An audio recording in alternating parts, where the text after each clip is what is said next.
1,24,000 انبیاء کرام میں سے سب سے پہلے نبی، سب سے پہلے انسان حضرت آدم علیہ السلام ہیں، جن کو اللہ نے بنا ماں باپ کے پیدا کیا تھا۔ جب اللہ نے حضرت آدم علیہ السلام کو پیدا کرنا چاہا تو اللہ نے حضرت جبرائیل علیہ السلام کو حکم دیا کہ زمین سے ایک مٹھی مٹی اٹھا کر لاؤ۔ تو حضرت جبرائیل علیہ السلام نے زمین سے مٹی لینی چاہی تو زمین نے پوچھا کہ آپ مٹی کیوں لینا چاہتے ہیں؟ تو آپ نے بتایا کہ اللہ اس مٹی سے انسان کو بنائے گا جو زمین پر اللہ کا خلیفہ ہوگا۔ اس پر زمین کہنے لگی میں خدا کی پناہ مانگتی ہوں اس بات سے کہ مجھ سے کچھ کم کیا جائے یا میری کوئی چیز خراب کی جائے۔ تو حضرت جبرائیل علیہ السلام بنا مٹی لیے واپس چلے آئے اور اللہ سے عرض کی اے میرے رب، زمین نے تیری پناہ مانگی تو میں تیرے نام اور تیری عزت کا ادب رکھتے ہوئے واپس آ گیا اور اسے پناہ دے دی۔ پھر اللہ نے حضرت میکائیل علیہ السلام کو بھیجا تو وہ بھی اسی طرح واپس آ گئے۔ پھر اللہ نے حضرت اسرائیل علیہ السلام کو بھیجا۔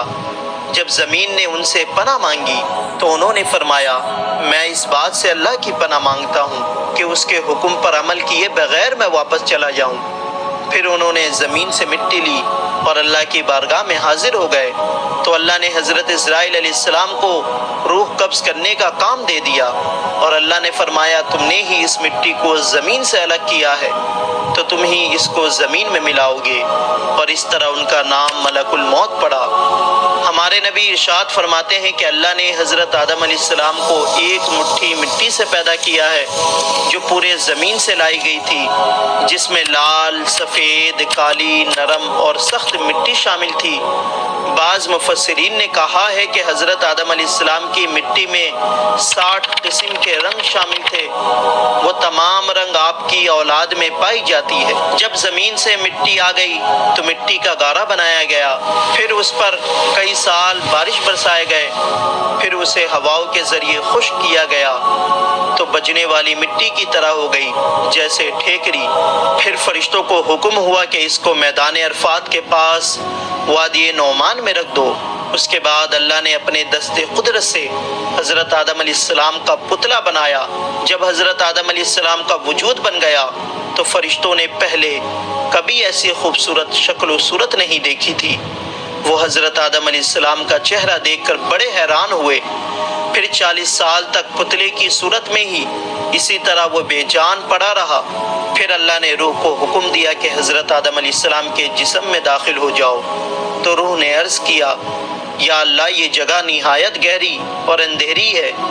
3 بار اللہ نے حکم دیا اور تینوں بار یہی عرض کی تو اللہ نے فرمایا نہ چاہتے ہوئے داخل ہو رہی ہو تو نکلنے میں بھی سخت تکلیف ہوگی۔ اسی وجہ سے جب انسان کے جسم سے روح نکلتی ہے تو بہت زیادہ تکلیف ہوتی ہے۔ سب سے پہلے روح حضرت آدم علیہ السلام کے سر میں داخل ہوئی تو حضرت آدم علیہ السلام کو چھینک آ گئی تو اللہ نے آپ کے دل میں الحمدللہ کہنے کا الہام فرمایا تو آپ نے الحمدللہ پڑھا۔ اس پر خود اللہ نے یرحمک اللہ کہا۔